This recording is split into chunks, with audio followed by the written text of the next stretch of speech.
Hello everyone, today is study snapshots chapter 1 that is the summer of the beautiful white horse. Okay, let's start. Students, अगर आपको ये video पसंद आए तो like share और subscribe जरूर कर दीजिए. The Beautiful White Horse by William Saroyan. इस चैप्टर में दो आर्मियन बॉयज़ हैं. ये जो एरम और उसका एक कज़न है मुराद जो 13 ईयर ओल्ड है, और एरम जो है वो हमारे इस चैप्टर के नरेटर हैं, मतलब हमारे राइटर जो हैं इस चैप्टर के ऑथर हैं एरम, जो हमें अपने एक्सपीरियंसेस बता रहे हैं. और ये एक ऐसी ट्राइब से संबंधित थे, इस ऐसी ट्राइब से थे जो बहुत ही ज़्यादा पोअर है, पावर्टी स्ट्रिकन है, लेकिन फिर भी ये अपनी मॉरल वैल्यूज़ के साथ कभी भी कंप्रोमाइज़ नहीं करते. ये अपनी ऑनेस्टी के लिए बहुत ही फेमस है ट्राइब जो है. और अब जो एरम हैं, जो नरेटर हैं, वो एक इंसिडेंट के बारे में बताते हैं कि जब वो 9 साल के थे, 9 साल के थे, 9 ईयर्स के थे, तो वो कहते हैं कि एक सुबह 4 बजे वो अपने कमरे में सो रहे थे और तभी अचानक उन्हें विंडो पर आवाज़ आती है. और वो जैसे ही विंडो पर जाकर देखते हैं कि उनका जो कज़न है मुराद, वो एक बहुत ही सुंदर वाइट कलर के हॉर्स पर बैठा हुआ है और उन्हें आवाज़ लगा रहा था. और अब जो मुराद है वहाँ, मतलब जो बाहर की तरफ विंडो की तरफ जो मुराद है, वो इतने सुंदर हॉर्स पर उसको देखकर राइटर जो एरम है वो बहुत ज़्यादा सरप्राइज़ हो जाते हैं. उन्हें पता था कि वो बहुत ज़्यादा पोअर हैं, उनकी जो ट्राइब है वो बहुत ही पावर्टी स्ट्रिकन है, और उन्हें पता था कि उन्हें 2 वक्त का खाना भी मुश्किल से ही मिलता है. तो उन्हें पता था कि ऐसी कंडीशन में हॉर्स लेना तो बिल्कुल ही इम्पॉसिबल है.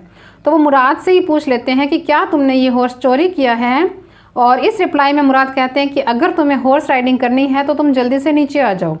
ये बात सुनकर नरेटर जो है कन्विंस हो चुके थे कि मुराद ने तो ये हॉर्स जो है वो बिल्कुल चोरी ही किया है. और अब जो नरेटर हैं वो हमें अपने अंकल खुशरो के बारे में बताते हैं. वो कहते हैं कि अंकल खुशरो जो है वो बहुत ही ज़्यादा फ्यूरियस, बहुत ही ज़्यादा इम्पेशेंट काइंड के पर्सन हैं.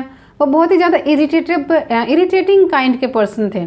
सबको चुप कराते रहते हैं, मतलब अगर कोई उनके पास बैठ के बातें करते हैं तो उनको कहते हैं कि स्टॉप टॉकिंग, है ना, चुप करवा देते हैं. और वो सबको कहते रहते हैं इट्स नो हार्म, पे नो अटेंशन टू इट. और यही उनका तकिया कलाम था कि हर बार वो यही कहते थे कि किसी बात पे ध्यान मत दो. और एक दिन क्या होता है, नरेटर जो है कि इंसिडेंट की बात हमें बताते हैं जिसमें अंकल खुशरो का जो बेटा है वो आके उनको बताता है कि हमारे घर में आग लग चुकी है.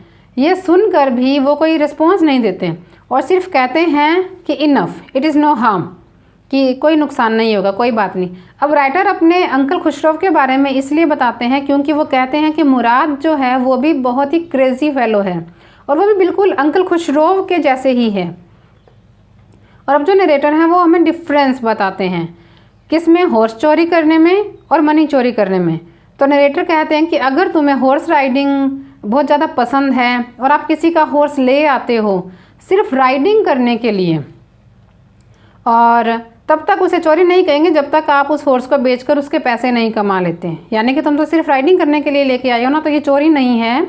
और इस तरह से नरेटर बताते हैं कि ये पैसे चोरी करने जैसी चोरी बिल्कुल भी नहीं है. और आगे हमें नरेटर बताते हैं कि अब जब एरम को नीचे बुलाते हैं, है ना, मुराद, तो हॉर्स राइडिंग के लिए, तो वो बहुत ज़्यादा खुश होते हैं और वो कंट्री साइड से बाहर चले जाते हैं दोनों जने हॉर्स राइडिंग करते हुए. वहाँ पर बहुत सारे वाइनयार्ड्स हैं, ऑर्चर्ड्स हैं, इरिगेशन डिचेस हैं और कंट्री रोड्स हैं. और मुराद जो है वो गाना गाने लग जाते हैं. मुराद अब अकेले ही हॉर्स राइडिंग करना चाहते हैं कि अब मैं अकेले ही हॉर्स राइड करूँ. तो मुराद जो है वो नरेटर को कहते हैं कि अब तुम नीचे उतर जाओ और मैं अकेले हॉर्स राइडिंग करूँगा. तो मुराद जो है वो एक एक्सपर्ट राइडर की तरह हॉर्स पर चढ़ जाता है और वो कहता है वजीरे रन. वो उसके मसल्स में किक करते हैं और जो हॉर्स है वो भागने लग जाता है और भागते भागते ड्राई ग्रास से इरिगेटेड डिचेस की तरफ चला जाता है. और वहाँ पर 5 मिनट के बाद हॉर्स राइडिंग करने के बाद जब मुराद वापस आते हैं तो मतलब नरेटर क्या देखते हैं कि वो पूरी तरह से ड्रेंस्ड थे, मतलब पूरे बिल्कुल गीले हो चुके थे मुराद. और अभी क्या है, नरेटर की राइड की बारी आती है. तो नरेटर कहते हैं कि अब मेरी टर्न है राइड करने की. जैसे ही नरेटर हॉर्स के ऊपर बैठते हैं तो हॉर्स जो है वो मूव नहीं करता और मुराद उन्हें एडवाइस देते हैं कि तुम पहले इसकी मसल्स पर किक करो, तभी ये भागना शुरू करेगा. और जो हॉर्स है वो नॉर्मल रूट जो था उनका इरिगेशन डिचेस की तरफ से होते हुए उस पे जाने की बजाय वो कहाँ चला जाता है, वाइन यार्ड्स के ऊपर चला जाता है हॉर्स। और वहाँ पर वाइन यार्ड्स पर जाते वक्त नरेटर जो हैं वो नीचे गिर जाते हैं और हॉर्स जो है वो भागते भागते डिसअपियर हो जाता है। और इस सब में उसको ढूंढने में उनका, एरम का और मुराद का इतना ज़्यादा टाइम बीत जाता है कि वो पूरी तरह से तब सुबह हो जाती है और सारे लोग जाग जाते हैं। और अब क्या होती है, एक प्रॉब्लम आती है उन दोनों के सामने कि अब दोनों ही बहुत ज़्यादा डरे हुए थे कि अगर पकड़े गए तो उनकी ट्राइब की बहुत इंसल्ट हो जाएगी, क्योंकि उनकी ट्राइब तो फेमस थी ऑनेस्टी के लिए, ईमानदारी के लिए, और उन्हें भी बहुत डांट पड़ेगी। तो वो क्या करते हैं कि फार्मर फेटवेजियन का जो डेजर्टेड वाइनयार्ड है वहाँ पर जाके हॉर्स को छुपा देते हैं।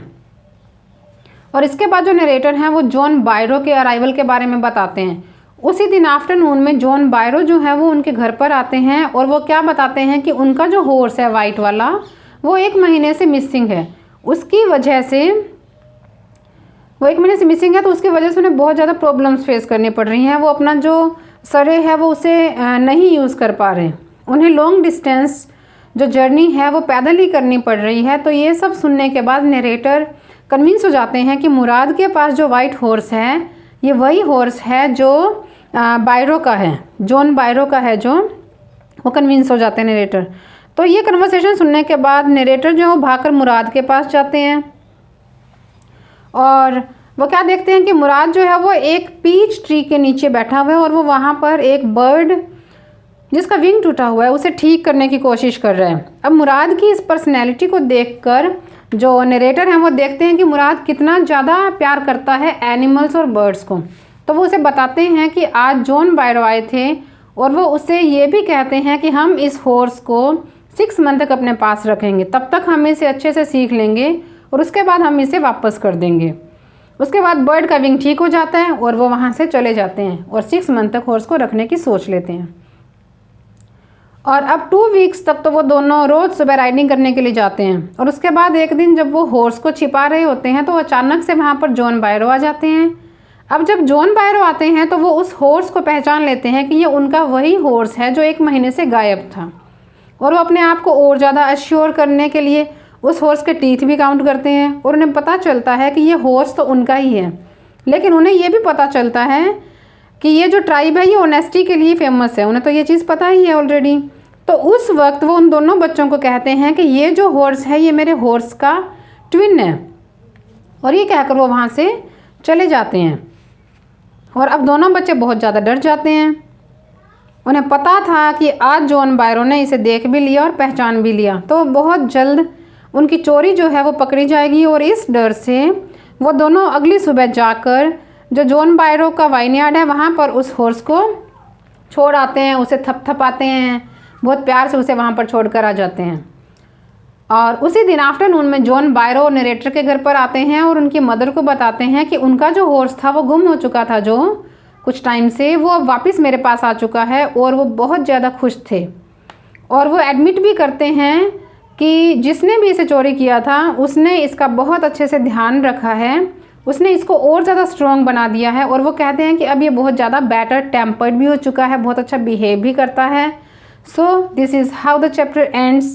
I hope that you all understood it. Thank you. Bye.